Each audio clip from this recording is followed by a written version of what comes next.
Well, welcome everybody to the Senior to Seniors podcast. Today I have a very special guest and a fellow author who wrote a beautiful book and that I wanted to bring into your life and have him tell his story to you. I have with me Laszlo Suhajda, and I think I pronounced that correctly. I probably won't repeat it because I don't think I can say it twice in a row. So Laszlo has a story that he told about a crazy, wild journey, a piece of history that I think is really important. I think it's especially meaningful to the senior audience that I talk to because I believe if some of the seniors that are watching and listening to this had parents that immigrated from another country, probably most likely Europe, they might have heard stories not too much unlike what we will hear here. This is a crazier story, but I think seniors can really appreciate this story and understand what Laszlo's grandparents and parents went through. And so let me just do a brief introduction. Laszlo, welcome. First of all, I didn't even welcome you, but I'm Thank so you for glad. having me. Appreciate it. I'm so glad to have you here. So let me just tell the audience a little bit about you. At 5 years old, Laszlo witnessed firsthand the, trage- the tragedy of war and learned the real price of freedom. Hear how he escaped Communist Hungary in 1956, literally walking in his parents' footsteps through a minefield.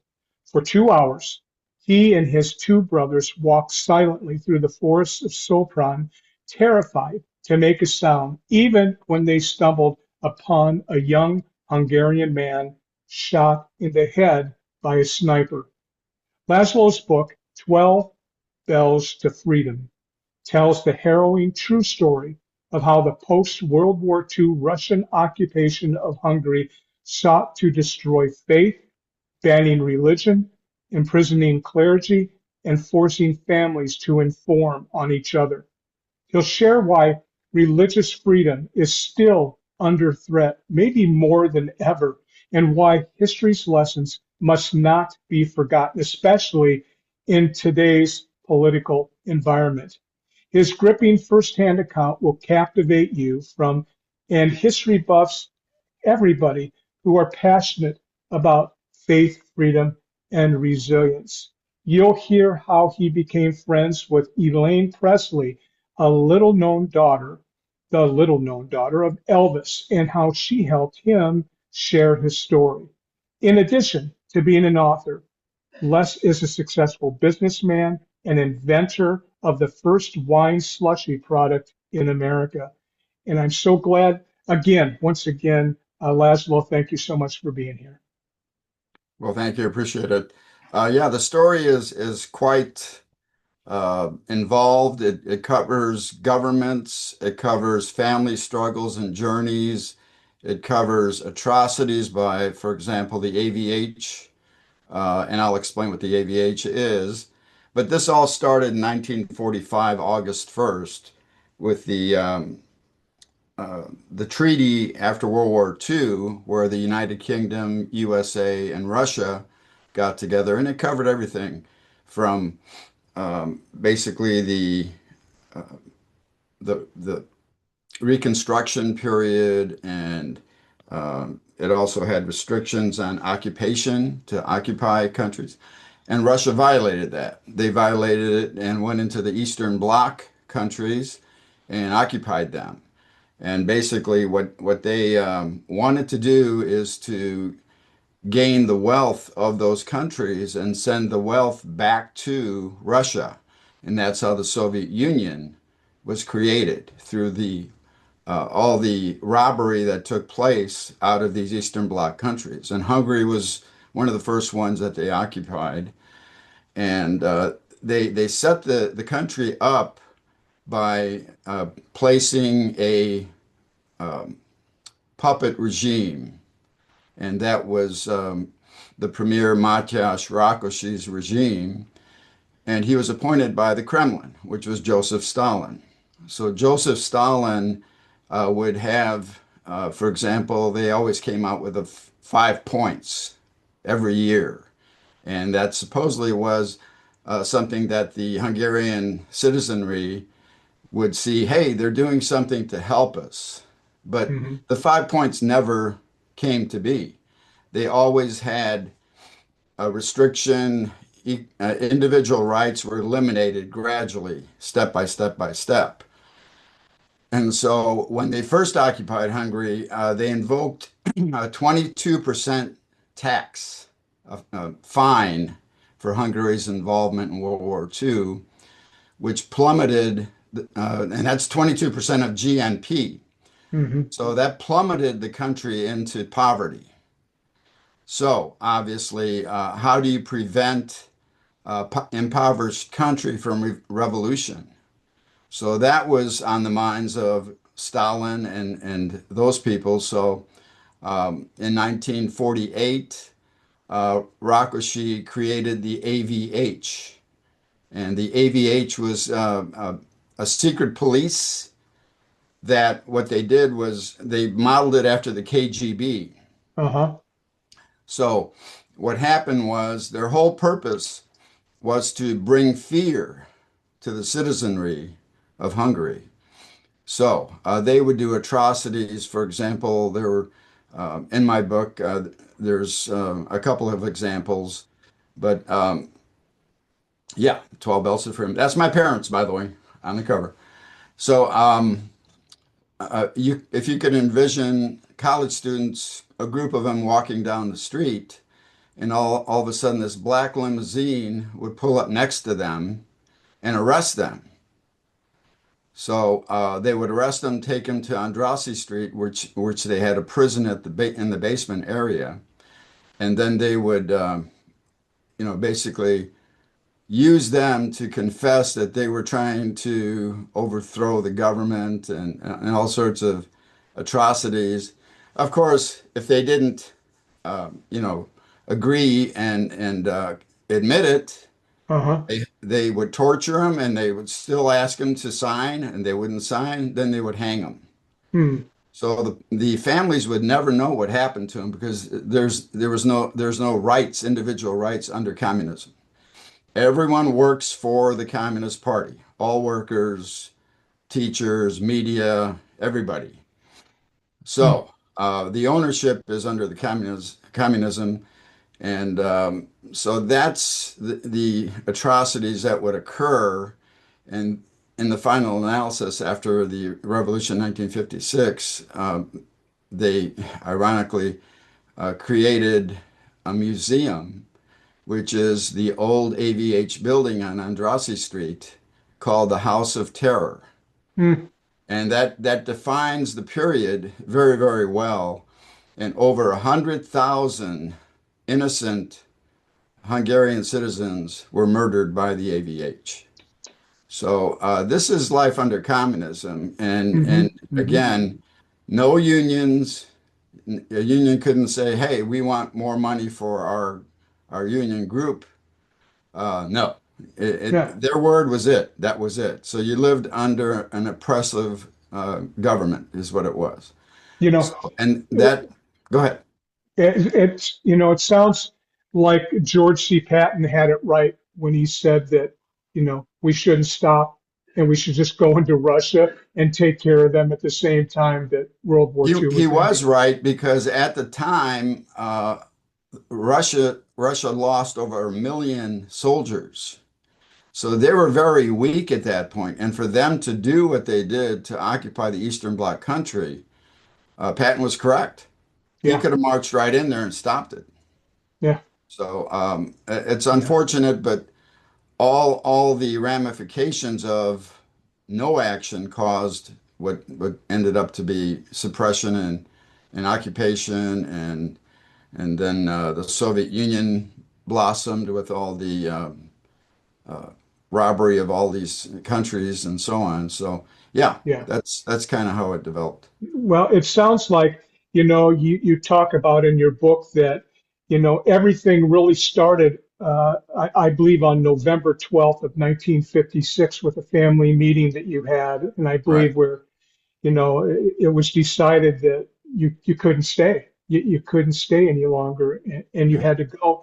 Oddly enough, we're recording this in November of 2025, and the great thing about our discussion here, Laszlo, is that it's not going to get stale. I mean, the story is the story, and it doesn't matter if it's now or in 5 years from now. The story is the story, but we're recording this in November. Today is November 14th, and your story, that story started on November 12th of 1956, 69 years ago, Correct. where the whole story started.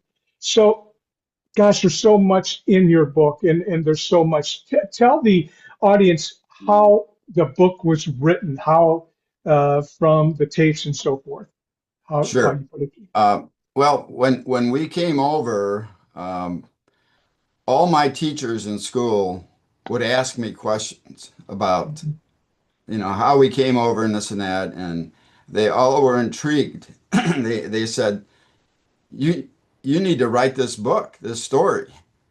But when you're trying to fit in with the other classmates, you kind of push it aside. Yeah, But yeah, yeah. but when I was in college and then I went and served in the U.S. Navy, and I would take leave and come home to Aurora, Illinois. That's where we grew up in Aurora. Hmm. Um, I would pull the cassette player out at the kitchen table. My mom and dad would be there, and my mom told the story Hmm. of how it was, how my parents met in 1942, all the way through the end of the war, which is quite dramatic, with the Russians chasing the squadron into Germany because the squadron leader, Captain Rothen Snyder, wanted to surrender to the U.S. troops and not the Russian troops. So that's in there, and then life under communism, and Hmm. a lot of people think socialism, oh, we're going to get this free, that free. But no, it leads to communist situation where you have no rights. And Hmm. that's the point that she wanted to, make that, for example, my father was blacklisted because he was a pilot in the Army Air Corps for Hungary. And so he couldn't uh, be a pilot, like an aircraft pilot, civilian pilot, and which was one of his goals to do. So Yeah. he was ordered to work in mines and different things. So when you have a profession that you're going after and you're told, no, you're going to work in this mine over here, then everybody is distraught and basically you have two lives. You have a life outside the family and inside the family. So a lot of people had all the love and attention inside the family and kind of watched their words outside the family because neighbor against neighbor, that's where religion comes in. They Hmm. tried to eliminate religion with the idea that if you eliminate religion, then you would have neighbor telling on neighbor. So anything that you might say could be used against you, and then the AVH would pick you up at 2 a.m. in the morning. So Yeah, yeah. Isn't that funny? And not to be too political, but even during COVID, we had a similar kind of thing, right? right, Rat on your neighbor if you see your neighbor doing something. Uh, how it can infiltrate and how it can destroy sure. a country and a culture and uh, politics. But So on so, November 12th, getting back to your point, uh-huh, we uh-huh. had a family meeting, and You were five. You were I five was years old.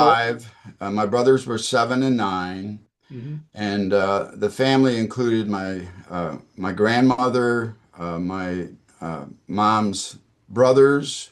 So it was a combination of a group of family members. And my father announced that we're going to be uh, leaving the country. We're going to escape. And Hmm. then everybody chimed in with their version of don't do this because the kids might be killed at the border, and Radio Free Europe is saying all the atrocities. And Hmm. that's the point too, that you couldn't trust Hungarian media because it was all propaganda. Sure. So my father would listen to Radio Free Europe. So in effect, he got his strategy from listening to Radio Free Europe. And so we took the rail from Pécs, southern Hungary, up parallel to Yugoslavia, up to Sopron, Peresteg, where that's where the forest was. And we ended up getting 7 strangers to help us. That was Again, amazing.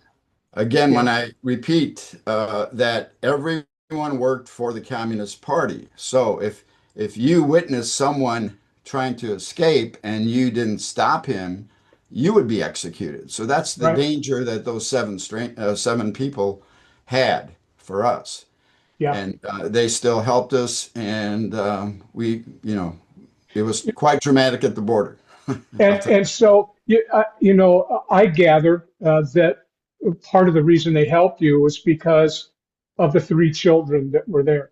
Uh, That's very possible. Correct. yeah, and they, even though they were ruled, they were communists, they were soldiers, whatever it might be, there was still compassion and there was still understanding enough to realize that they don't just these little kids don't deserve to die. Maybe it's easier to kill their parents or grandparents, whatever, but children. So Yeah. talk about, you traveled and you had the help, but you were just 5 years old at the time. Um, tell tell the audience that's in the book, by the way, that the story is all right here. How what it was like crossing the minefield that you had to go through, and of course tripping over the dead Hungarian that you tripped over. Uh, Right. what was that? Good Lord, what was that like? Well, when we a farmer picked us up at the train station, which is a depot. It wasn't really a building per se, and so it was a stop, and so he picked us up in his ox cart and a cow basically, and we went to his border. He was adjacent to the forest. That's where his farm was.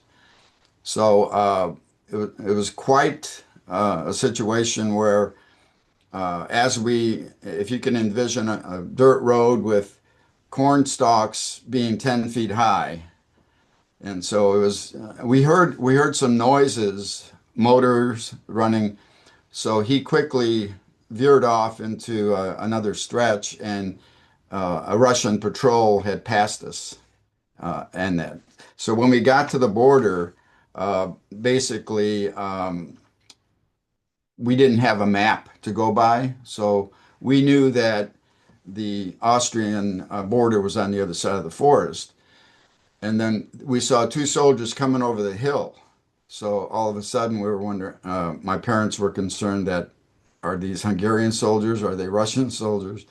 Yeah. So the farmer knew the 2 soldiers. And those 2 soldiers are part of the 7, and Hmm. they drew a map for us on how to get out. And so we did, and they reminded us that any noise, the Russians are patrolling the border because the revolution has been put down. It was put down the first week in November, so now we're at November 20th. Uh, at that time, it was actually November 22nd when we got to that border. And so it was dangerous, very dangerous. And so we followed the track all the way through and got to that minefield area. And they recommended that my father uh, take short steps and go through it. They said that they did try to clear, the minefield the best they could, but there's 1 or 2 still in there. Yeah. That was the danger. So we would step in my father's footsteps, all of us. So we had 6, total of 6. My parents, my cousin Etta, my older brother Jozef, My my second oldest brother was Bela, and I was Laszlo, and we stepped in each other's footsteps through it. And after that, the weeds were quite high. So I was a small, short little boy, and I was doing the swimming motion to get through the Yeah. weeds. Yeah. And that's when I Yeah. fell on top of the Hungarian person. And ironically, he was on Austrian soil, and a Russian sniper shot him across the border. So that's where the drama picks up, which I don't want to Ruin the story. ruin the story. So the reader would see what happened after that. Yeah. It's really unbelievable. I can't even imagine. Uh, Not necessarily. You were just a little boy, 5. You didn't know a whole lot. Only that you were scared by the reactions of the adults that were there, right? Because you could tell. Well, we all would sit with our dad and listen to Radio Free Europe, so we knew that whatever we were told to do, we did.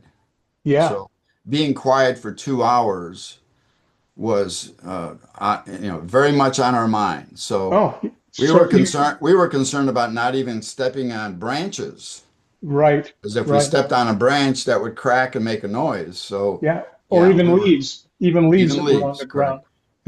ground, and so forth. So tell me what role did religion play in all of this? Well, In, that's another fascinating chapter, because now Joseph Stalin died in 1953. So you had a new premier for Russia, and that was Khrushchev. So Mhm. Khrushchev picked up the ball and was controlling the Eastern Bloc, and he tried to put on a facade that he was more congenial with revolutions, but that was all an act, because he wanted 7 days to get his Siberian army down to Hungary. So that part I wanted to explain. But getting back to your point, we went off on a tangent. Sorry, what was your Yeah, question? yeah. On religion, Oh what yeah, here we go. On religion, they determined that uh, religion was the glue to faith and friendship, for neighbor against neighbor. It tied everything together. It's the glue that put everything together. And if they can fractionate religion or remove it, then you would have neighbor telling on neighbor. And I have an example in the book about that. And it's very unfortunate. It's about a pig farmer who invited his neighbors in for a festival at the end hmm of the year, and so on. And one neighbor decided not to go, but then he got jealous. So he turned that farmer in, hmm because the farmers had a quota. They would be able to keep 5% of their stock. So he went ahead and slaughtered one of his pigs, but he said that he slaughtered a government pig. So the AVH picked him up in the middle of the night, took him down to Village Square and hung him, and said he was an enemy of the state. Yeah. Put a sign on him. So that's an example of, if you have religion, and you have that friendship of neighbor and neighbor, that wouldn't happen. hmm So, hmm the Cardinal Mansenti was the cardinal at the time that would go on a St. Mary's pilgrimage, and that St. Mary's pilgrimage resulted in thousands of people coming. And he couldn't hold it in the churches because the churches were too small, so he had it outdoors. And when he would do this, he was always followed by the AVH, because they were trying to find a reason to arrest him. hmm So my grandmother went to one of his sermons in Mindsend, Hungary, and she reported back to the family. So his whole intention was to, bring faith and understand that this is happening, but somebody had walked before them and he was whipped and nailed to a cross. So he Mhm. was very uh, upfront with the faith and to keep that faith and religion intact. So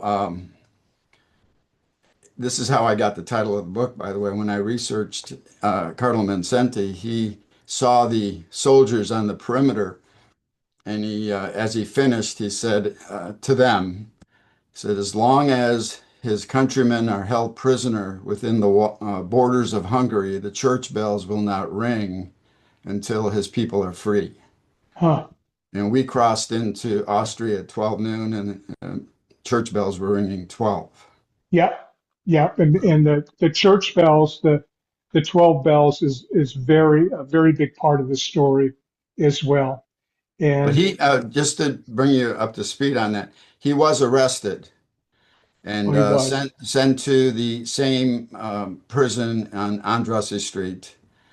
And then he eventually, um, when the revolution took place, he was freed and he went to the U.S. Embassy when the Russian troops were moving in. So he stayed in the U.S. Embassy for quite a while. I think it was like 14 years Gee until whiz. Yeah. he was released and he went to Austria. How did the Catholic Church react to his arrest at that time? Do you Um, recall? they were powerless. They didn't really fight uh, as much as they should have. Yes, they made their motivation known, but they kind of unfortunately could not have any power Yeah. to get him released like they should. But Yeah. actually, right now they are doing research to make Cardinal Vincenti a saint. So Hmm. that's in work today. Yeah. Yeah. So, you saw a lot of violence, as a young child. You went through a lot of violence. You went through a traumatic, a super traumatic experience crossing the border.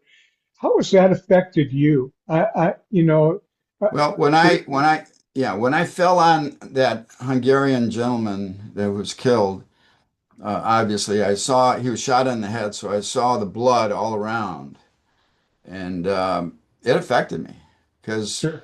even as a young boy, anytime I would get a cut or see bleeding, I would be hysterical. Yeah. So so yeah, I guess you could say that's post-traumatic syndrome from that situation. But yeah, And today in your life, as you've gone through life here, a very successful life, Laszlo, we'll talk about, but you've done some, amazing things that, uh, how has this affected you, that traumatic experience, PTSD, whatever? Have you been able to get through things yeah, I pretty without? much got through it, and I'll tell you, writing of the book helped because you're confronting that fear, and when you Yeah, confront the fear and overcome it, it's it's something that removes that feeling. yeah, It's yeah. an anxiety that's removed. No, I bet. So how do we were talking about religion and a little bit, how have you seen that, religious freedom might still be under threat? Do you see that today? Do you Oh have a yeah, I see it in a number of situations that occurred the previous 4 years. There were issues where Catholics were targeted and things like that. So when you see that, you reflect back on the Mm, history and you see the dangers that could be coming about. And it does. I don't care what religion you are. Your religion is sacred to you and to your family. And no one has that power to take that away from you. That should yeah, never happen.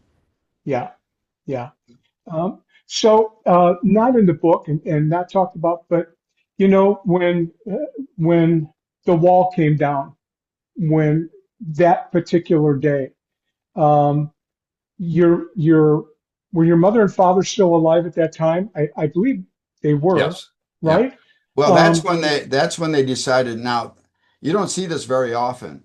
You never see a 360-degree situation occur, but for them it did.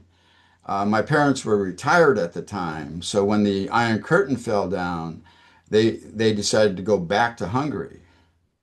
mhm. So they went back to Hungary and stayed in Hosszúhetén, which is north of Pécs. Now, I was born in Pécs. Okay. Okay. So So, that so we they would went, go and visit them for many years.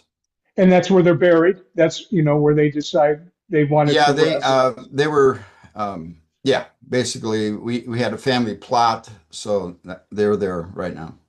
What was it like when they went back? Laszlo, what did were there? Did they still have friends? Did they still have people there? They had friends, they still obviously relatives, so it was a big welcome Uh, for them to come back. So yeah. for many years, again, under communism, all of the letters would be screened by someone in the Communist Party. So it was such restricted to Uh-huh. somewhat. Even visitation was restricted because I went there on a soccer team, and we were actually the Chicago All-Stars were one of the few that managed to get in before the fall of the Iron Curtain to get in there and have some match competitions. Yeah. So, but we remember on the bus, all the bags would be pulled out. They'd look in through the bags. So it was kind of, you know, a nervous Oh, situation. oh my gosh. Yeah. And of course, Laszlo's talking about he had a great wrestling career and soccer career as well Right. in university. And And I'll give my college a plug, Aurora College. In mhm. 1971, I scored 22 goals and 8 assists in 14 games. And that Okay, so record still stands today. so you were quite the soccer stud, huh? Yeah, yeah, I Yeah. did well. I did well. Yeah. I was Yeah. sent to the Junior Olympics in high school for soccer, and then the Navy sent me to the Olympic tryouts for 1976. So And you made made it it all the through. way. I made it all the way to the third round, which was good. Yeah. Yeah. Yeah. Uh, Great story. Also in the book, it talks about when you came to the United States. You sailed on a ship that.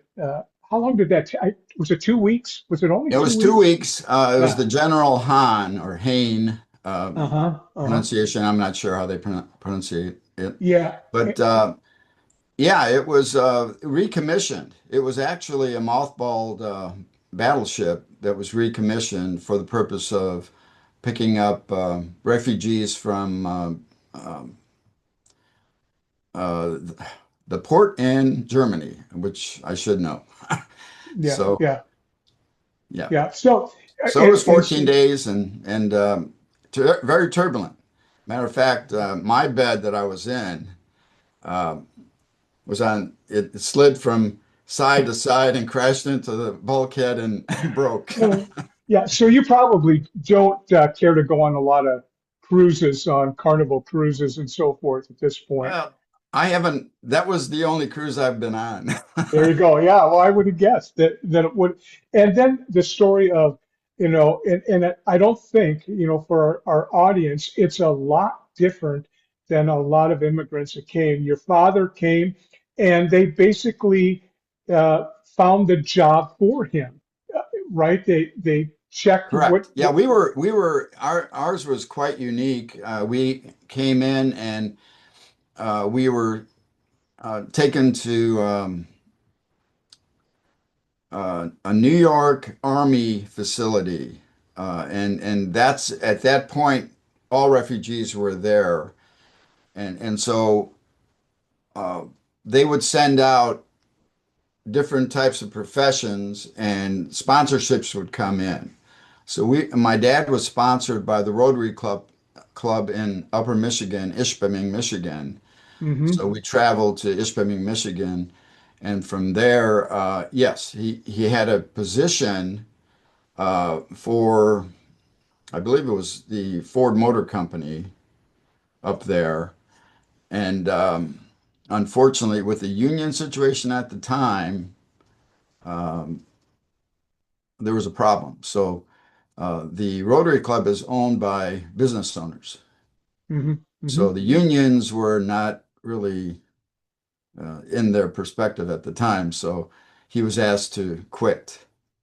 Hmm. So it was a delicate situation, but Hmm. obviously he honored their request. So he ended up finding a position in Aurora, Illinois. That's where we moved down to. And it was called Austin Western, which now Clark Equipment bought them out. And it was heavy equipment, cranes and things like that. Right. So he worked on that portion. So, Yeah, and so maybe it was for the better, huh? The going to Illinois and ending up there than in well, yeah, Michigan. I think for us kids, it was great because Yeah, we made a sports name for ourselves there, both in wrestling and also in soccer. So, yeah. uh, Well, this is your story, not mine, but my Italian grandparents kind of had the same thing. They came from Italy and did very well in Iowa, and they went to Iowa because of railroads. And there was a place in Iowa that was called the Hub, and between Kansas City, Minneapolis, and Chicago, and that's where a lot of engines were worked on. So a lot of Italians came to that, to the community I lived in because of that. And my grandfather was actually commissioned to bring Italians for the railroad because they needed workers at that time. And they mhm, found that the Italian workers, probably much like Hungarian workers, were hard working people. They would work hard. Uh, correct. and that probably still works today. Uh, I have a cat. I have an interesting point on, you mentioned Elaine Presley, Yes. and she found me on 32, 32.com, which is a uh, kind of like a author type situation. Site. Yeah. Yeah, site. So she saw my story and she contacted me. So I didn't know anything about her until she explained her story, and I was amazed that uh, she was the first daughter of Elvis, and she didn't find out until she was grown up. So after DNA testing, it was determined, Right. yes, in fact, she is. So, but Yeah. anyway, she helped me with this book. Hmm. So it's a very nice friendship that I've developed with her, and I just wanted to plug that because Well, sometimes friendships result in good things, and that's what this well, book is all about. certainly. Yeah, absolutely. And the book is beautiful. It's a beautiful book. I wish we could tell the whole story here, but you've got to get the book to read the story. But before we go, you have been hugely successful in your life, Laszlo. Yeah, I know that you talked about a fire retardant that you're working with in a partnership with someone else, but you also have another company that's also very successful. Why don't you talk about your companies that you have? Well, during the 2001, when 9/11 took place, there was a nationwide ripple. So obviously things got tight. So I knew my promotion capabilities with the chemical industry company that I worked for was not going to be there. So I decided to start my own business. Hmm. And so that I titled Laszlo Corporation. And I had relatives in Hungary, still do, that were in the wine trade. So what I did is I went back and told them what my intentions were. And so I was importing wines. So I imported wines and then found out that it's not as easy as you think because the big distributors will try to stop you. Hmm. Hmm. So even though I had award wines, they would still go into restaurants or places like that and say, "Hey, we can make your menus for you, but you're going to have to buy all your wines from us." Yeah. So I hit a lot of dead ends by trying to get into key areas, and unfortunately, they said, "No, we're committed with," and I won't mention the name because Almost that. sounds like mafioso. So I said, "Okay, well, I got to think of something that they don't have." So I thought, okay, well, wait a minute now. There's frozen drinks, slushies. And I said, gee, I wonder what it would taste like if I put wine in those frozen drinks. And thus I created the wine slushies and I sent it to for approval because you have to approve the formulation. And I sent it in and it was reviewed and it took them 9 months to review it. And so they called back and they apologized for the length of time it took.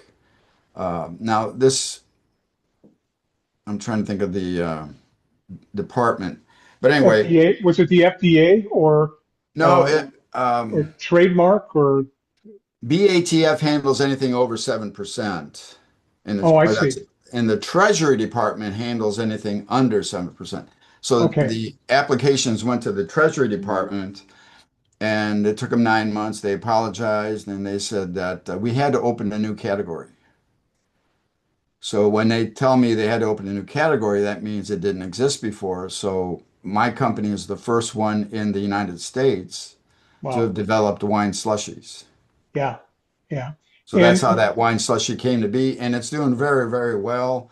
One mhm. of my big accounts, and I don't think they be concerned with mentioning them. City Museum. It's really a great St. Louis facility for young kids, and obviously the parents are watching these kids doing the slides and whatever uh, things that they're doing at the place. But they set a record, $152,000 of wine slushy sold in 9 months. Wow. So yeah, we're actively pursuing new accounts for next year. Oh, and so you can get your slushies on Amazon. Am I correct? Under your brand name? No, it's through my website that they can Okay. order it, and that's Okay. the uh, Menrath, Menrath wines with an S.com. Okay. And I named that brand after my grandfather. So Right. Menroth is my mom's maiden name. Well, I'll make sure I put that in the show notes. So if people want to Okay. explore that and look at that, they can. I've actually, I said to my wife, I said, this Laszlo that I'm talking to, has the slushy. I've never had one. I wonder what she says. Well, Well, there's a lot of copycats out there, but our there is. formulation, our formulation has really survived, and it's the best. And Well, that's from many, many customers that have t tried it. So it's different from the other outfits yeah. that are out there. Well, I'm going to become a connoisseur. I want to try. I'm going to check that out. And I think I can have. It's 5% alcohol. Is that what you Yeah, said? it's equal to a beer, so it's perfect. But you've got a nice balance of sweetness, fruitiness, and body of wine. So it came out perfect, and we have like 10 different flavors. So people love it, which is good. Laszlo, when I interview people, when I have a conversation with my guests, I always ask them, is there one question that I should have asked, but I didn't ask that you feel and that you might feel, God, I wish he would have asked me this.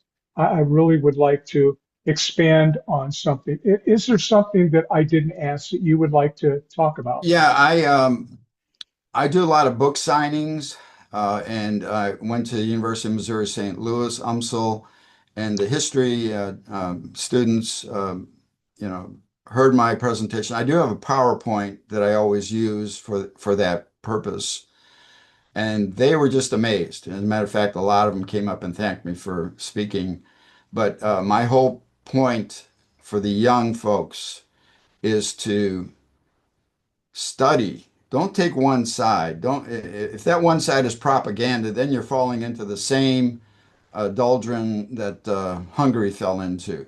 Study the subject matter, get all points of views, find the truth, and then you know what direction you're going to vote. Yeah. And that's key because you want to, again, a lot of people don't realize that socialism and communism means you have no rights. Yeah. You don't have the rights that we have under the Constitution in other countries. Here you do. So we Hmm. have to preserve that. And that can only be done by the youth vote.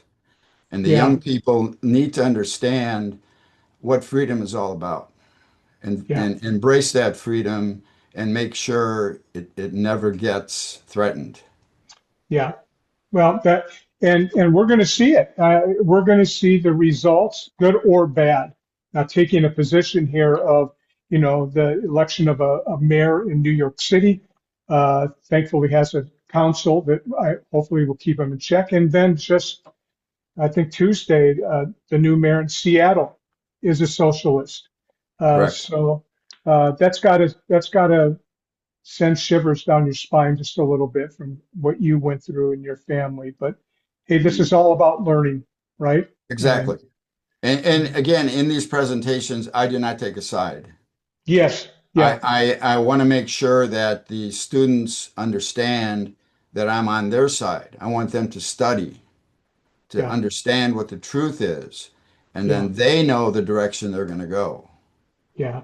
And I don't believe in doing propaganda. I think the students can figure it out themselves. They're smart enough to do their homework and to find the right path.